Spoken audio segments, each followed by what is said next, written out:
Hey, what's up, guys? I'm back again. Welcome to Media Talks TV with Tony J. If you're new here, again, hit the like, subscribe, hit the notification bell because we got yet another video coming for you. I'm gonna jump back into this conversation from my previous video about the passport bros because I feel like there's a conversation that's not being had in the really in in the community itself and in the travel space right now. And one of the things is, even with all the collaborations that we're seeing online, you know, I really feel as though there has to be a shift in a mindset. And I had to go through this myself, right? First time I went overseas, and this need to really focus in on the women, which I think was the very wrong approach because nobody would really need, you don't really need Sosua to get a decent woman in Dominican Republic. I mean, it is going to require work. I'm not against that. You got to speak Spanish. You got to learn the culture and accept certain aspects of the culture that you normally wouldn't find in the States. And I think for most people, especially black men, we're not used to the culture in the Dominican Republic because we haven't been exposed to Latin culture. Me, I've been exposed to Latin culture because I go to New York, for one, and because I went to school with people that went to the Dominican Republic or are from the Dominican Republic. So I'm used to it to a certain extent. What I believe to be true about black men in Dominican Republic is one thing I notice is that the food is very similar. They eat beans and rice, we eat beans and rice, we eat pork, they eat pork. There's a cultural similarity between Dominicans and black Americans, and I think that familiarity is why a lot of black men go to Dominican Republic.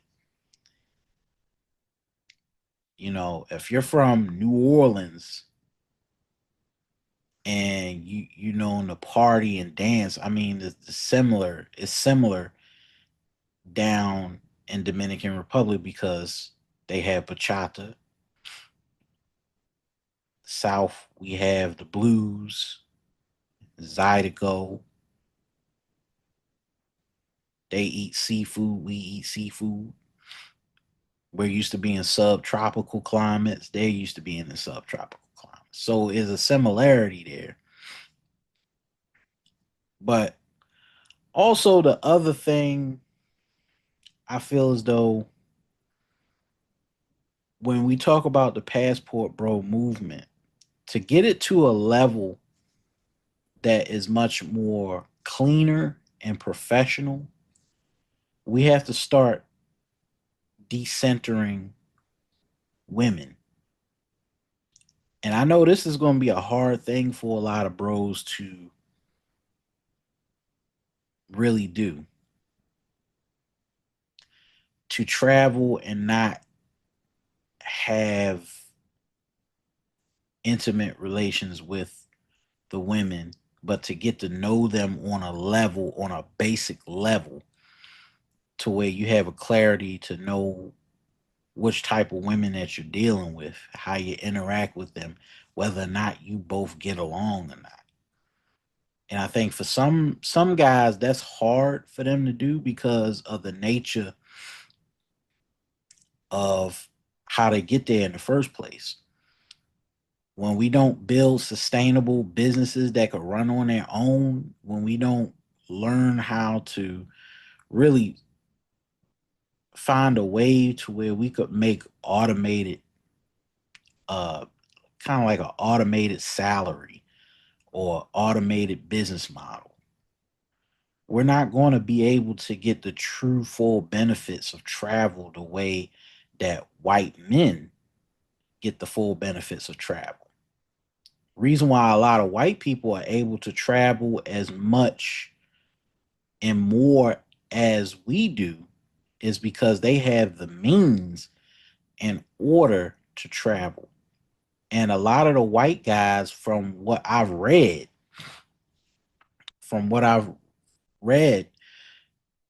they don't travel for the purpose of women.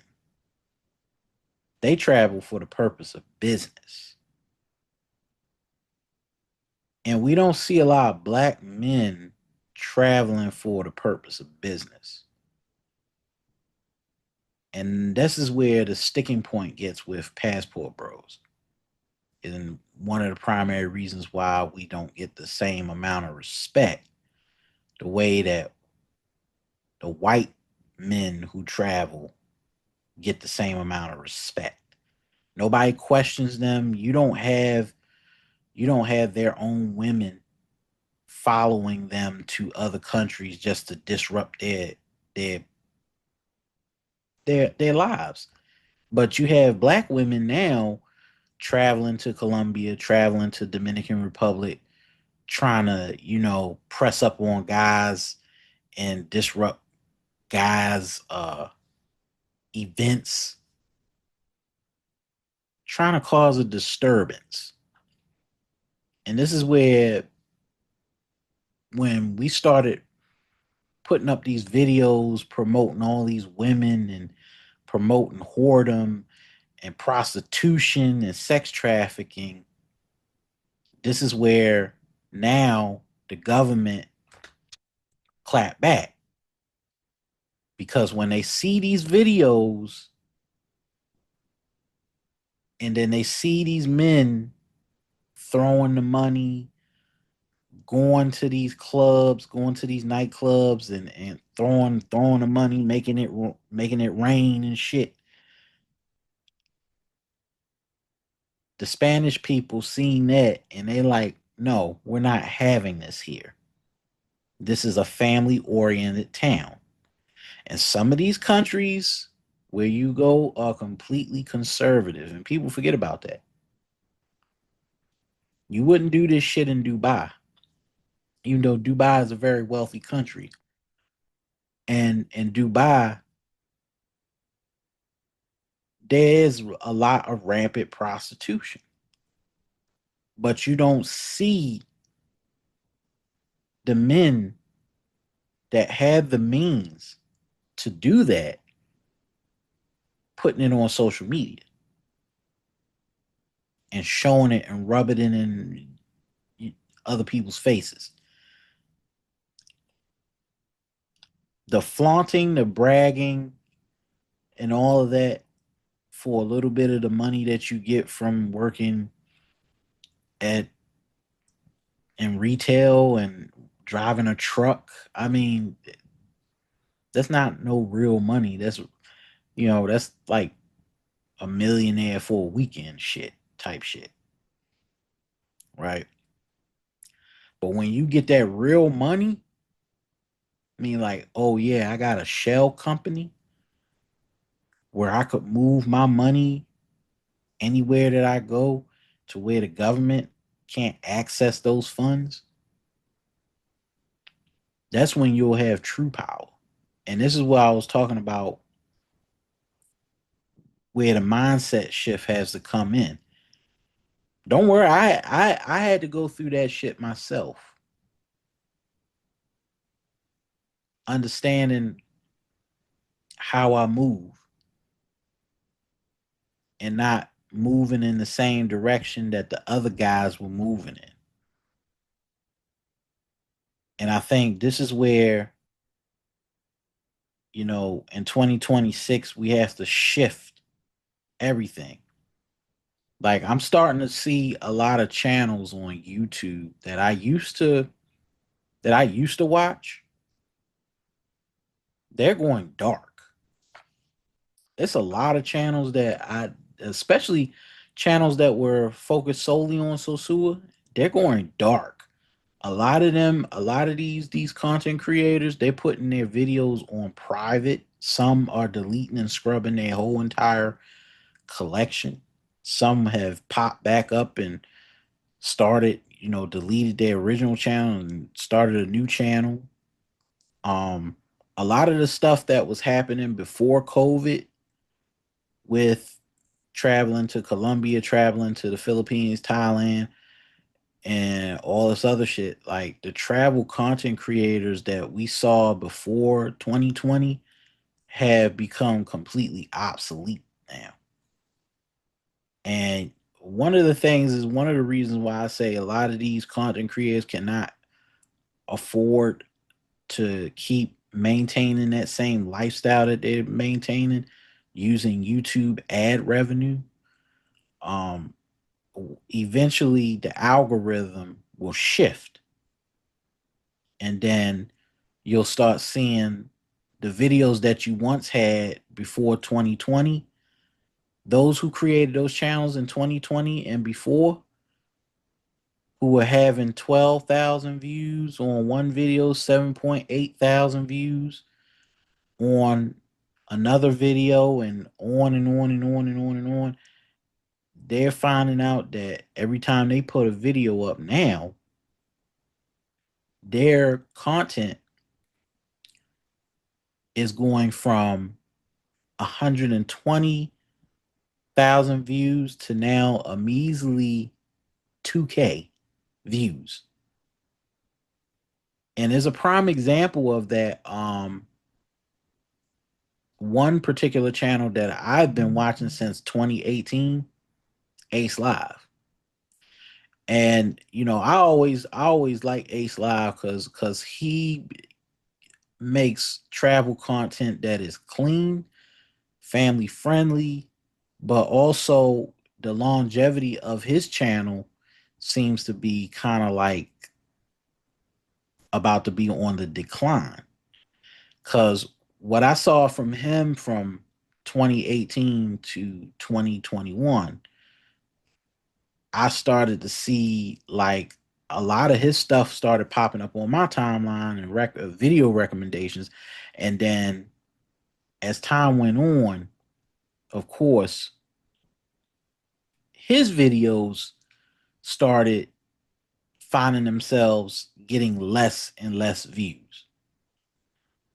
Um, you're seeing channels that in the beginning 2017 just start to kind of like fade out. They get aged. It's like all those channels that got started, they're starting to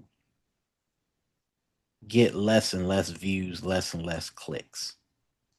And it's because of that, is because for one, the competition now is like flooded. It's fierce because now with people out of COVID-19, you're starting to see more people. You start to see after like 2022, you start to see more and more people travel again and not stay stuck in the house.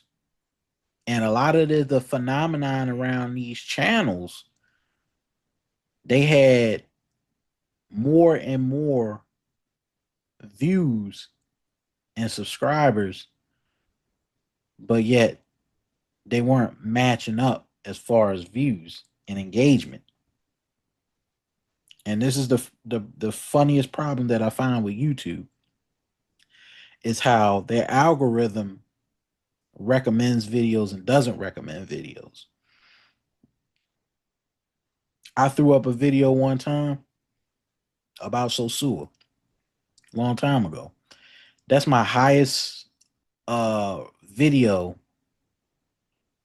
on my YouTube. If you look through my popular videos,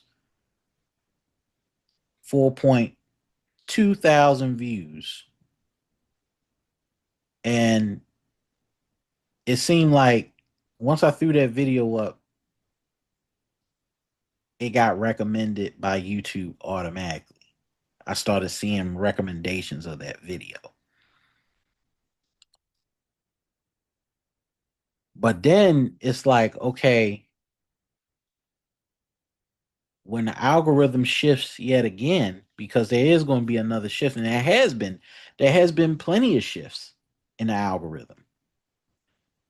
When that algorithm shifts again, what are you going to do as far as with your AdSense? Because if you don't hit 1,000 views on one particular video, it's like you're not getting paid. And the scary thing about this YouTube game is certain ad revenue doesn't pay out to the content creator fully. YouTube takes a portion of that. But I'm not gonna go into those analytics, but I'm clearly making a point to you guys that the travel space is changing mainly because a lot of people are getting flooded with so many channels on the same subject. And when you have a flooding of the same channels on the same particular subject, it's like, okay, what am I going to choose to watch? Am I going to choose the to watch a bunch of videos about a bunch of chicas walking up and down the beach or up and down the strip? How many of those videos do I need to see to know that this is how Sosua functions? That this is how this particular region moves. So then when you had all those videos coming up the timeline, that triggered some type of response in Dominican Republic with Sosua. So it was like when you had that, that was kind of like a recipe for disaster in a lot of ways. And you can't debate that. How many more of these videos people start these videos, but they talk about they have women in the background. They don't talk about how to pack, how to get your passport, how to do an e-visa, none of this shit. But they'll tell you where to find the chicas, which beach to go on to get the women. They'll tell you all these things, which club to go to Club Gusto, all this stupid shit, and not about the culture, not about the country itself. And yet, throughout all of this, when you're depending on the ad revenue, I mean, like, how many of these content creators actually pool their resources to try and get investments, try to buy real estate in these regions? They don't do that. But if you go over to some white content creator that's in Colombia, they're talking about Airbnb apartments, Airbnb investments, how to make money off your Airbnb, how to do digital nomad jobs that you can do from your laptop. Like they say shit like that. So their content has become a lot more valuable than the black content creators on YouTube that only focused on nightclubs and strip clubs and hole strolls. You see what I'm saying? So you see the contrast. I follow a lot of white content travel content creators, and They don't do the same type of content that the black content creators do. When you see black content creators, they're focused on a bunch of nightlife partying and shit. Now, I'm not saying this to pit white content creators against black content creators, but the point is what we focus on and what we put emphasis on puts a target on our backs when we come to this country and when we come to specific places like Colombia and Brazil and DR. You're putting a target on your back and then you're telling the locals the perceptions of who you are once you come into that country. That's why Colombia is doing the shit that they're doing right now. We put a target on our backs. But if people would just sit back and plan their content accordingly on what they want to record and what they want to do, I'm not saying you shouldn't live that lifestyle. I'm not saying you shouldn't have a good time like the white boys do. But the thing about it is the white boys got money, whereas you only got your truck driving money. You could only afford to go out of the country three days out of the month or a week out of a year just to go to Colombia or DR, and then it's just a lot of you sitting in the back of a nightclub with a bottle of Moet and recording and smoking hookah, and I'm like, that's not the type of content that is valuable. It's not informational, and it doesn't help anybody. But when I see the white content creators, they offer value content, valuable content. That's the difference between longevity on YouTube is the type of content, the quality of the content that you put out. Cause I feel like a lot of these black content creators, they just throw out a lot of bullshit. They throw out a bunch of stupid ass videos where they don't know how to speak Spanish, but they trying so hard to speak Spanish. And it's like, come on, yo. Like, I'm not gonna sit here for 20 minutes watching you learn how to say basic fucking Spanish that you should have learned when you were in high school. I'm not gonna waste my bandwidth on this shit. And that's the problem. And then it's the repurposing, of course, of that content that to me is the reason why things are getting the way that they are getting in the travel space. When you travel for luxury, and this is one of the things that I was thinking about last night when I was putting together my first video on this topic. But when we travel, sometimes it might be best to be celibate. And I thought about that for a minute. I'm like, all these guys, they coming over there, they only coming over there for one thing. And now the women in the States have caught on to all this stuff because they've figured out, okay, if I'm not getting it at home, then I must be getting it somewhere. So then I'm going over to DR for it. And now it's like, okay, even black women are sitting up there figuring out, okay, they're curious, well, why are these men going on these trips?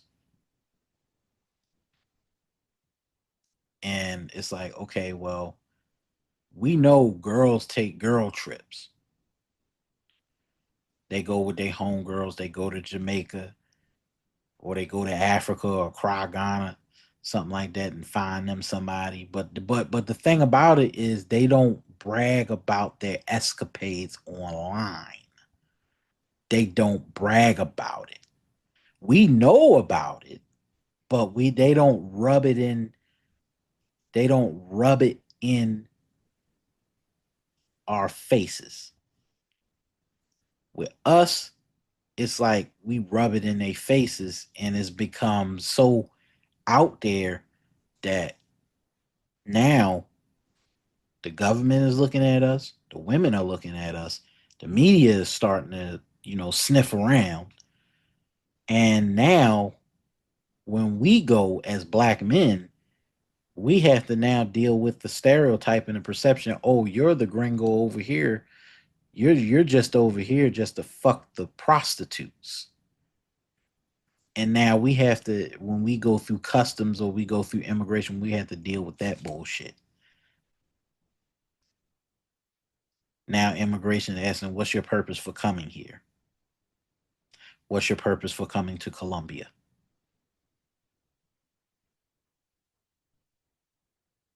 Now you're getting that shit.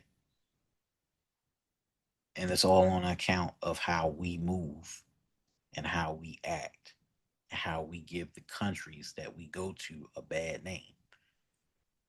Hell, the Kenyans don't even want us fucking around in their country. And you know the Ghanaians ain't gonna play that shit. Neither is South Africa.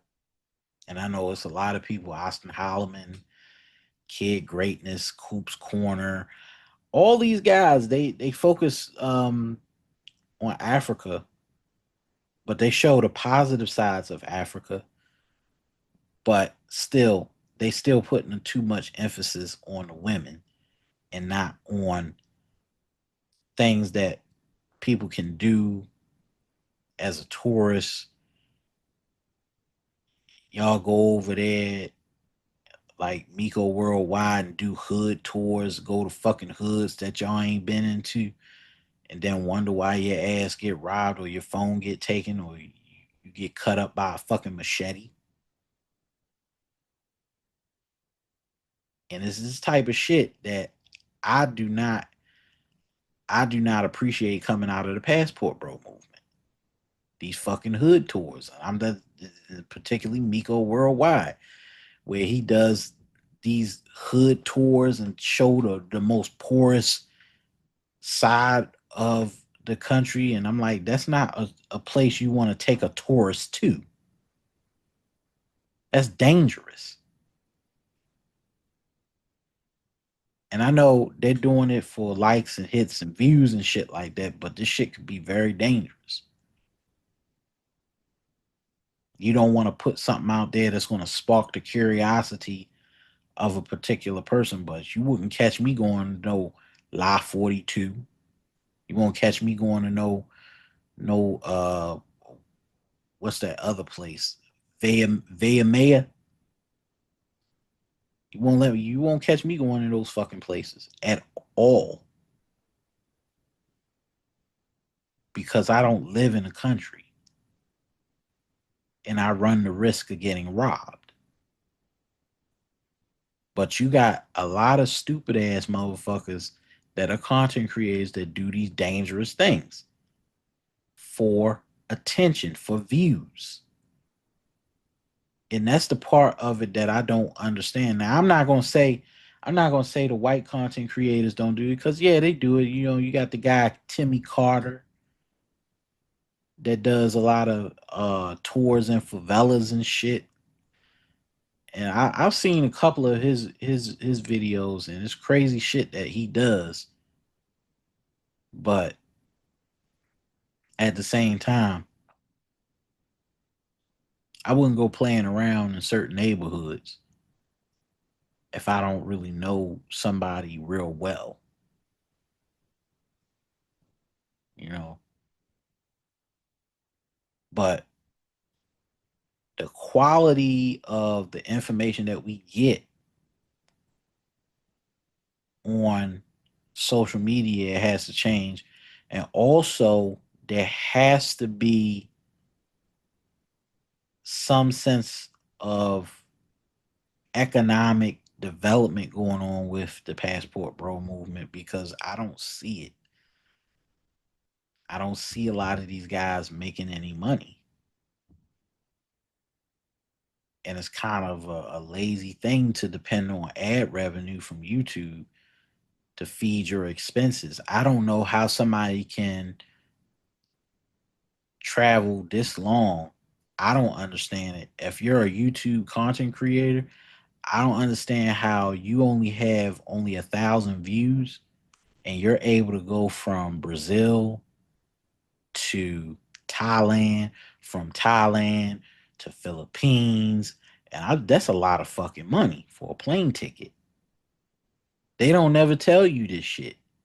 I'm like, how he 1 minute he spent like a whole month in the Philippines, and then the next month he's in Bangkok. I'm like, how the fuck does he make his money? How does he make his money? How does he have all this money to be able to go to these countries year in and year out? Because you got to have a lot of money in order to go to those countries. And sometimes I ask myself, I'm like, they're not providing that type of information. But if you go to white content creators, they're like, oh, let me show you how I make my money. Let me show you how I find cheap plane tickets. I go to this spot, I go to that spot, I go to this Airbnb. Sometimes I stay in a hostel that's like $20. Da, da, da. I only spend like 100 a day. So you have them documenting how much money they spend, where they get their source of income from, and how they're able to go from one destination to the next. And you have that, and that is sustainable because it's value in that content. And that's why you have certain content creators that have been around, white content creators that have been around for over 11 years traveling, you know. And now I'm noticing now is a lot of black men are going to Southeast Asia. And there's a shift happening right now, yet again. There are more men, black men in particular, going to Bangkok, Thailand, and Vietnam and Bali. All those three regions, and then also with Kenya being one, Ethiopia, uh, Ghana, South Africa. So now it's shifting to something different, you know. And that's how I see like a lot of content creators now putting all their energy into Thailand. So now I'm seeing more Thailand content on YouTube getting recommended to me. And it's crazy because I'm like, okay, there's the flip of the influx because all the influx used to go to Colombia. They ran Colombia down, and they ran Brazil down, and DR, you forget about it. Hako and Tijuana used to be the spot. Now it ain't no longer the spot no more. Now it's Pattaya. Now it's Hua Hin, Bangkok, Nairobi, Da Nang, Vietnam, Da Nang, Ho Chi Minh City.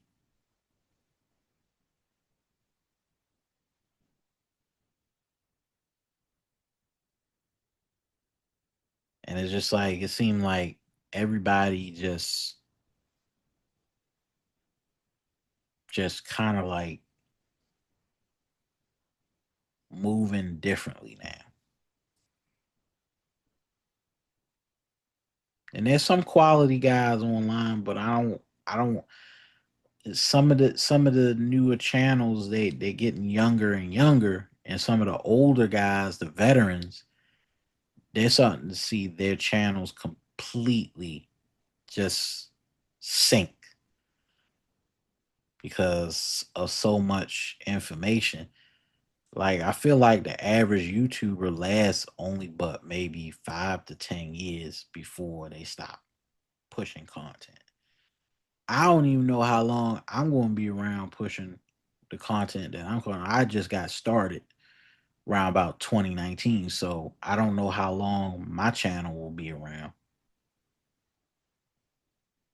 Me personally, and I've thought about a lot of things. I'm like, well, what's the backup plan to make money, make sustainable income? And that's to create products that people want.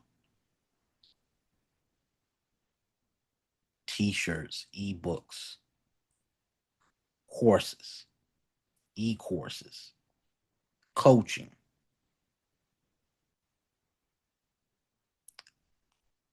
That's the more sustainable way to do it. And that's the better strategy than using YouTube as just a primary, a kind of like a primary bread and butter situation. Because the thing about YouTube is good for video content, but after that, you need to be redirecting them to your products and selling your products and pushing your e-courses and books and stuff like that.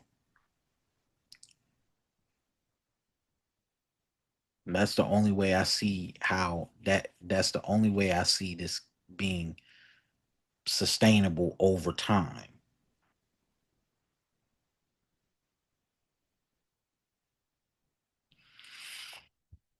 But you tell me what you think. I'm about to close out this conversation because I'm going to get on some other topics that I need to really start talking about. But before I end this video, you know, I'm starting to think about traveling more to Southeast Asia, focus on Southeast Asia, but only for the purpose of business, not just pleasure. So my focus is, hopefully to save up enough money to go to Thailand or to Bali. And not just for the women, but for the spiritual aspects of the whole thing. Like what I find interesting is Dubai and Qatar and Bangkok. They're interesting places because they're more focused on business, and it's a lot of luxury that goes on there. And plus they're building massive amounts of airports, largest airport in the world. But then there's also the opportunities to do business. Like one of the things I found out about Qatar and Dubai is that they have a perfume and cologne industry. And you can make your own perfumes if you source out the product and maybe build relationships with people, connections. And those are the type of things that I would love to hear passport bros talk about. Business opportunities, building your own business, scaling your own business, focusing on those things instead of focusing on women. Women come with the territory everywhere you go. White men don't have to go overseas just to get a whole bunch of women. White men go overseas, they're looking for business opportunities. They're sourcing product, they're sourcing new pipelines to connect with distributors for new clothing lines and new luxury brands and shit like that. And that's where I want to be in this travel space. I don't want to be just somebody that's over there just to be around the women, but to also have a different lifestyle than what I get here in the United States. Because make no mistake about it, the United States is getting to be a very, very difficult fucking place to live. Even being black myself, it's become a difficult place to fucking exist now. And I've realized this and I've thought about this and I've made the decision and the commitment to try and better my life so that I can earn the freedom to be in these other countries, to go to these other countries, especially with Thailand and Bali, where there's a spiritual element in these places where I could focus on my creative endeavors, my writings, producing my ebooks, and understanding and focusing on meditation and purifying your body, getting your body back together, shit like that. That getting your mental right. Because living in America right now is probably one of the hardest things, and I'm even questioning my own existence with what's going on in the United States. And that's one of the problems that I feel like, you know what,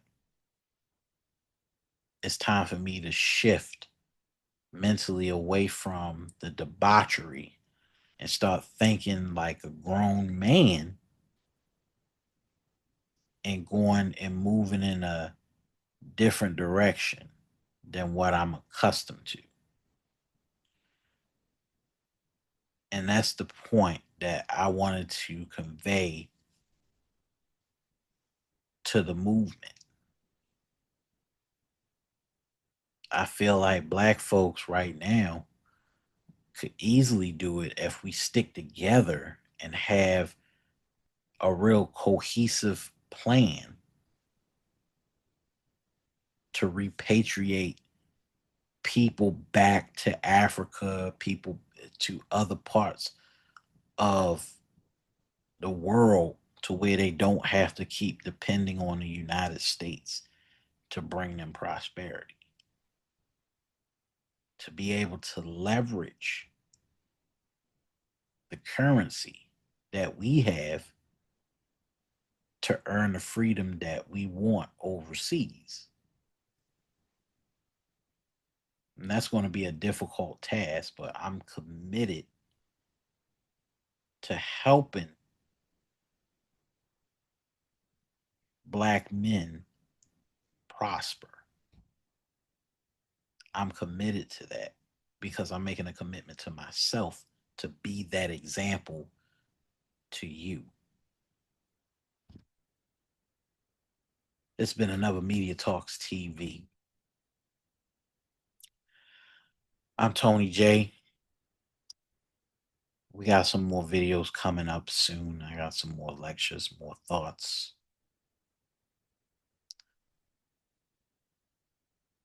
Y'all have a good day. Peace. I'm out.